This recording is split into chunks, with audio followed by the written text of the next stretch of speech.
विद्यार्थ्यांनो, आज आपण प्रॅक्टिस सेट 2.1 सॉल्व करणार आहोत. तर बघा, पहिला क्वेश्चन आपल्याला काय दिलेला आहे. अतिशय इझी प्रॅक्टिस सेट आहे. In the adjoining figure each angle is shown by a letter. म्हणजे इथे बाजूला जी आकृती दिलेली आहे, प्रत्येक अँगल हा लेटरने आपल्याला दाखवलेला आहे. म्हणजे इंग्लिशमधलं एक अक्षर त्यामध्ये वापरलेलं आहे. ठीक आहे.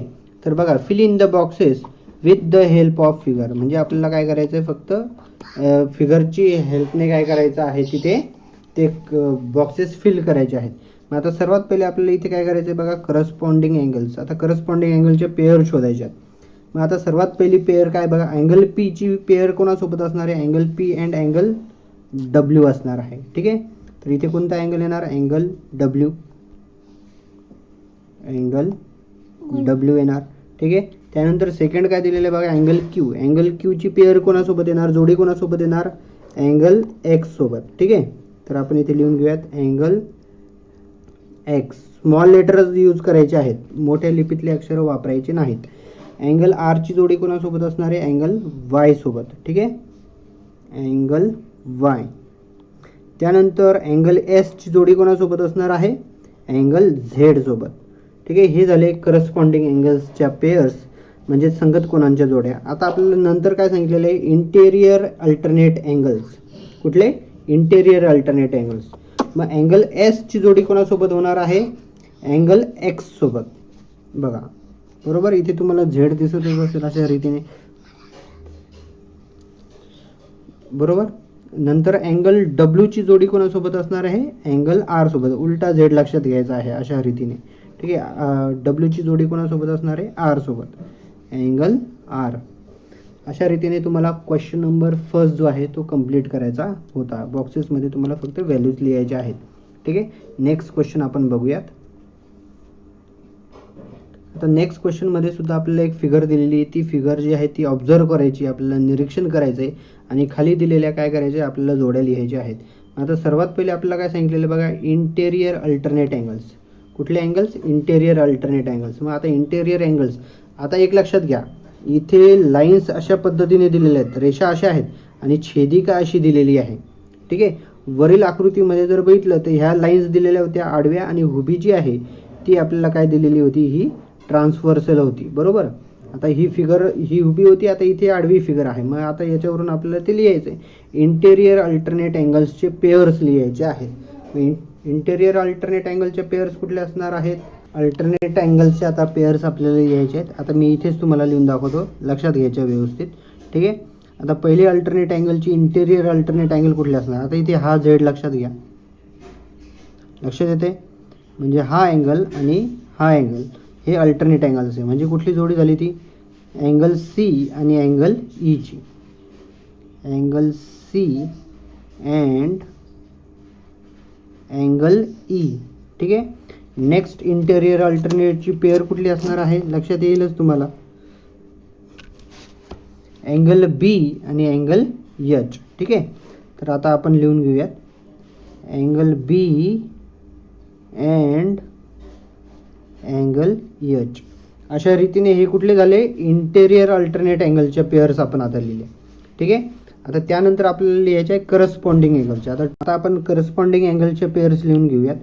मग आता सर्वात करस्पॉन्डिंग अँगलच्या पेअर्स कशा लक्षात घेणार, अँगल डी ची जोडी असणार आहे अँगल एच सोबत. ठीक आहे, लक्षात असू द्यायचं आहे. त्यानंतर अँगल ए ची जोडी असणार आहे अँगल ई सोबत. ठीक आहे. परत अँगल बी ची जोडी असणार आहे अँगल एफ सोबत, आणि त्यानंतर अँगल सी ची जोडी असणार आहे अँगल जी सोबत. ठीक आहे. आपण ते लिहून घेऊयात, करस्पॉन्डिंग अँगलचे पेअर्स लिहितोय आपण, angle D and angle H. ठीक आहे. त्यानंतर angle C and angle G. ठीक आहे. पुन्हा इथे लिहितो मी वाटल्यास कॉर्नरला खाली, angle A and angle E. आणि फोर्थ पेअर म्हणजे चौथी जोडी कुठली असणार आहे, angle B and angle F. ठीक आहे. अशा रीतीने या 4 जोड्या करस्पॉन्डिंग अँगल्सच्या तयार होतील तिथे. ठीक आहे. नेक्स्ट आपण बघणार आहोत इंटेरियर अँगल्सच्या पेअर्स. मग इंटेरियर अँगल्सच्या पेअर्स अतिशय सोपं आहे. बरोबर. अशा रीतीने लक्षात घ्यायचं आहे. हे दोन अँगल्स, ठीक आहे, आणि हे दोन अँगल्स हे पेअर असणार आहे त्यांची. मग आपण लिहून घेऊयात अँगल, एक मिनिट हा, angle B and angle E, ठीक आहे, आणि अँगल सी ची पेअर कोणासोबत असणार आहे, अँगल एच सोबत. हे कुठले झाले, इंटेरियर अँगल्स, आंतरकोनांच्या जोड्या. अशा रीतीने तुम्हाला प्रॅक्टिस सेट जे 2.1 होतं ते सॉल्व करायचं आहे. त्याच्यामध्ये दोनच क्वेश्चन तुम्हाला दिलेले आहेत, ठीक आहे. अतिशय इझी क्वेश्चन्स आहेत, ते तुम्ही मनाने सुद्धा सोडू शकता, ठीक आहे. आता यानंतर मी तुम्हाला काही अँगलचे आणखीन 2 टाईप्स तुम्हाला सांगणार आहे. त्यांचा आणि ट्रान्सव्हर्सलशी काही संबंध नाही, परंतु ते तुम्हाला या लेसनमध्ये अभ्यासायचे आहेत. ते तुम्ही एकदा लक्षात घ्या. आता बघा इथे आपल्याला सर्वात पहिले बघायचं आता अपोजिट अँगल्स. आता अपोजिट अँगल्स म्हणजेच काय, विरुद्ध कोन. तर हे विरुद्ध कोनांच्या जोड्या सुद्धा आपल्याला लिहायच्यात. हे तुम्हाला माहीत असणं गरजेचं आहे, ठीक आहे. त्या तुम्हाला पुस्तकात दिलेल्या नाहीत, परंतु ते हे लक्षात घ्यायचं आहे तुम्हाला. आता बघा अशा पद्धतीने 2 रेषा तुम्हाला इथे दिसत आहेत की एकमेकांना काय करतायत, ते इंटरसेक्ट करतायत, एकमेकांना छेदतायत, बरोबर का. मग आता इथे अशा पद्धतीने ज्यावेळेस पण 2 रेषा तुम्हाला छेदताना दिसतील तर विरुद्ध कोन कसे लक्षात घ्यायचे बघा. इथे लक्षात घ्या व्यवस्थित. आता चिन्ह बघा कसं काढलेलं मी, कुठे काढलं, AOC हा एक अँगल दिसतोय तुम्हाला इथे, AOC हा अँगल आहे, बरोबर का. आणि त्यानंतर आहे, एक मिनिट, त्यानंतर आहे DOB. कुठला अँगल, DOB. लक्षात असू द्या, असं क्रॉसची खूण असली की हा अँगल आणि हा अँगल हे विरुद्ध कोन असणार. तसंच या अँगलचा विरुद्ध कोन कुठला असणार आहे, हे सुद्धा जोडी असते, ठीक आहे, लक्षात असू द्यायचं. आणि विरुद्ध कोन हे नेहमी सारख्याच मापाचे असतात, हे लक्षात असू द्यायचं. आणखीन महत्त्वाचं म्हणजे काय, आता हा समजा जर 40 डिग्रीचा जर असेल, या कोणाचं माप जर 40 डिग्री असेल तर ह्या कोणाचं पण माप किती असणार आहे, 40 डिग्रीच असणार आहे. समजा या कोणाचं माप जर 140 डिग्री असेल तर ह्या कोणाचं माप सुद्धा किती असणार आहे, 140 डिग्री. अशा रीतीने मग आता जोड्या लिहायच्या कशा ते लक्षात घ्या. अँगल, एक मिनिट हा, angle AOC and angle DOB, ठीक आहे. या दोन्ही अँगलची मापं कशी असतात, सारखीच असतात, लक्षात असू द्यायचं. म्हणजेच ते काय असतात माहिती आहे का, एकरूप. हे एकरूपतेचं चिन्ह आहे. एकरूप असणं म्हणजेच काय, दोघांची मापं कशी असतात, सारखी असतात, ठीक आहे. तशी दुसरी जोडी कुठली होती अपोजिट अँगलची तयार इथे बघा, अँगल अँगल AOD हा अँगल, याची अपोजिट जोडी कुठली असणार आहे, ही, ठीक आहे. अँड अँगल COB, या 2 अपोजिट अँगलच्या जोड्या इथे तयार होतात. आता इथे आपल्याला ज्यावेळेस 2 लाईन्स आणि त्यांची ट्रान्सव्हर्सल दिली असेल तर त्यावेळेस अपोजिट अँगलच्या जोड्या कशा ओळखायच्या, तर त्या लक्षात घ्या तुम्ही, ठीक आहे. मी इथे बघा तुम्हाला एक छोटीशी फिगर ड्रॉ करून दाखवतो. समजा अशा पद्धतीने त्या 2 रेषा आहेत, एक मिनिट हा, अशा त्या 2 रेषा आहेत. ही आपण काय केलेली, ट्रान्सव्हर्सल ड्रॉ केली, ठीक आहे, छेदिका ड्रॉ केली त्यांची आपण, ही उभी जी आहे ती. आता इथे विरुद्ध कोन कोणते लक्षात घेणार आहे तुम्ही बघा. आता इथे हा कोन दिसते तुम्हाला, याचा विरुद्ध कोन हा असणार आहे, ठीक आहे. इथे बघा वेगळं इंक वापरतो मी त्याच्यासाठी वाटल्यास. पुन्हा इथे खाली एक जोडी असणार आहे बघा इथे, अशा रीतीने, ठीक आहे. हा जो कोन आहे याचा अपोजिट अँगल हा असणार आहे. पुन्हा नेक्स्ट कलर यूज करतो मी, याचा अपोजिट अँगल असणार आहे हा आणि याचा अपोजिट अँगल असणार आहे. अशा टोटल 4 जोड्या आपल्याला इथे सापडतात, ठीक आहे. किती जोड्या सापडतात आपल्याला, 4. हे लक्षात असू द्यायचं. आणि हे कोन एकरूप असतात. एकरूप असतात म्हणजे त्यांची मापं कशी असतात, सारखी. ते मी आता परत सांगते तुम्हाला. याचं माप जर 40 डिग्री असेल, 40 अंश असेल तर याचं पण माप किती असेल, 40 अंशच असणार, ठीक आहे, लक्षात आलं. आता त्यानंतरचं आणखीन एक कोनांची जोडी आहे ती आपण बघूया. नेक्स्ट आपल्याला बघायचं आहे लिनियर पेअर्ड अँगल्स. आता लिनियर पेअर्ड अँगल्स म्हणजे काय असतात, एक रेषीय कोनांची जोडी. आता एक रेषीय कोन कसे असतात ते मी एकदा तुम्हाला व्यवस्थित सांगून देतो. ही एक रेष आहे, बरोबर.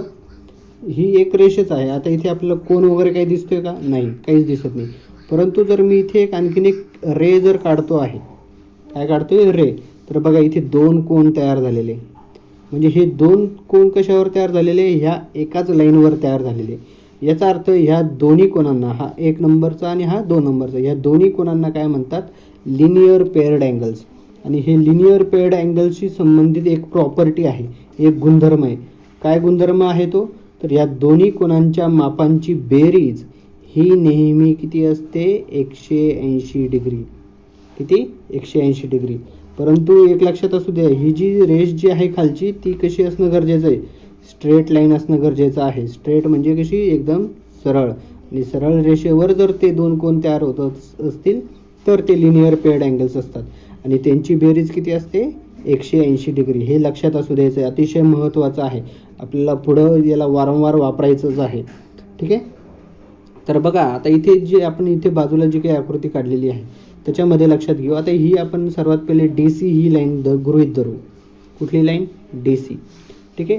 DC लाईन जर आपण गृहीत धरतोय तर आपल्याला दिसते की या DCच्या वरच्या बाजूला, म्हणजे ह्या बाजूला, ठीक आहे, ह्या बाजूला दोन कोन तयार झालेले. एक आहे AOD आहे आणि एक कोन कुठला आहे? AOC आहे. म्हणजे या DC या रेषेवर हे दोन कोन तयार झालेले. याचा अर्थ हे कोन कोणते झाले? लिनियर पेअर्ड अँगल्स झाले. एक रेषीय कोनांची जोडी झाली. आणि ती एक रेषीय कोनांची जोडी लिहिताना कशी लिहित असतात? Angle AOD plus measure of angle, measure असं लिहितात, माप, बरोबर.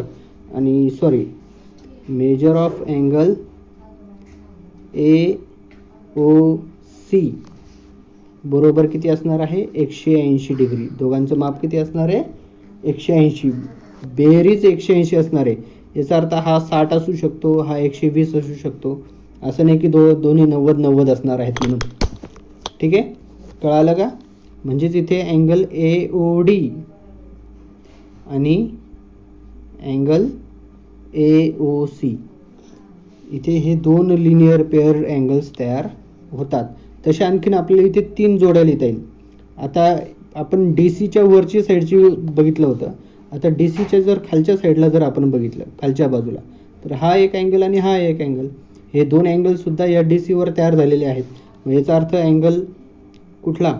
BOD किंवा DOB एकच. अँड अँगल BOC हे सुद्धा कुठले झाले? लिनियर पेअर्ड अँगल झाले, बरोबर का? कुठले झाले? लिनियर पेअर्ड अँगल झाले. एक रेषीय कोनांची जोडी झाली. ठीक आहे. आता हे लक्षात घ्या, इथे दोन कोन, या DC लाईन जर घेतली तर इथे दोन जोड्या तयार होतात. आता पुन्हा जर आता लाईन AB मुळे तयार होणारे जे लिनियर पेअर्ड अँगल्स आहे, कशामुळे? ABच्या दोन्ही साईडला, ते आपण बघूया. इथे आहे बघा AOC आणि आहे COB. Angle AOC and angle COB. आणि याची प्रॉपर्टी काय, गुणधर्म काय लक्षात ठेवायला लावलाय मी, की या दोन्ही अँगलच्या मापांची बेरीज, म्हणजे या दोघांची बेरीज किती येत असते? 180 डिग्री. कमी पण नाही आणि जास्त सुद्धा नाही. आणि तसंच दुसरी जोडी कुठली तयार होते? एक मिनिट, सॉरी. ठीक आहे, दुसरी जोडी कुठली तयार होते? इथे AOBच्या दुसऱ्या साईडला AOD आणि DOB. ठीक आहे, कुठली? AOD अँड DOB ही झाली दुसरी लिनियर पेअर अँगलची जोडी. हे तुम्हाला पुस्तकात दिलेलं नाही आहे. ठीक आहे, सेपरेट असे दिलेले नाही आहेत, परंतु तुम्हाला सांगतोय मी, हे लक्षात असू द्यायचं. यांची बेरीज जी आहे ती नेहमी 180 डिग्री होईल.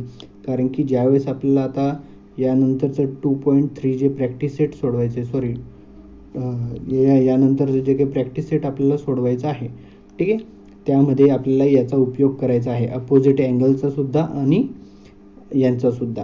ठीक आहे, लक्षात असू द्यायचं आहे. आता काय काय लक्षात ठेवणार? अपोजिट अँगल्स कसे असतात? कॉन्ग्रुएंट असतात. हे असतात अपोजिट अँगल्स. ठीक आहे, हे लक्षात असू द्यायचं. आणि त्यांची मापं कशी असतात? नेहमी सारखी असतात. त्यानंतर लिनियर पेअर अँगलविषयी काय लक्षात ठेवायचं आहे, की लिनियर पेअर अँगल्स कुठे तयार झालेले असतात? एकाच रेषेवर तयार झालेले असतात, अशा रीतीने, बरोबर. हे लक्षात असू द्यायचं आहे. ठीक आहे. त्यानंतर आता बघा आता तुम्हाला मी ती फिगर काढून दाखवतो. आपली जशी आहे ती समजा अशा रीतीने ही जी आहे ही काय आहे, ट्रान्सव्हर्सल आहे. मग आता कसं करणार आपण, इथे लिनियर पेअर अँगल्स कुठले होतील, अशा रीतीने दिसते का, ह्या एकाच रेषेवर हे तयार झालेले आहेत. मग इथे ही जोडी असेल, पुन्हा ही एक जोडी असेल, ही जोडी असेल, भरपूर जोड्या तयार होतात इथे, बरोबर आहे का. लिनियर पेअर अँगलच्या अपोजिट अँगलचे तर मी ऑलरेडी तुम्हाला सांगितलेलं आहेच. ठीक आहे. आता त्यासाठी आपल्याला जे प्रॅक्टिस सेट यानंतरचं सोडवायचं आहे त्यामध्ये अतिशय याचा आपल्याला जास्त प्रमाणात काय करायचा आहे, उपयोग करायचा आहे. ठीक आहे. धन्यवाद.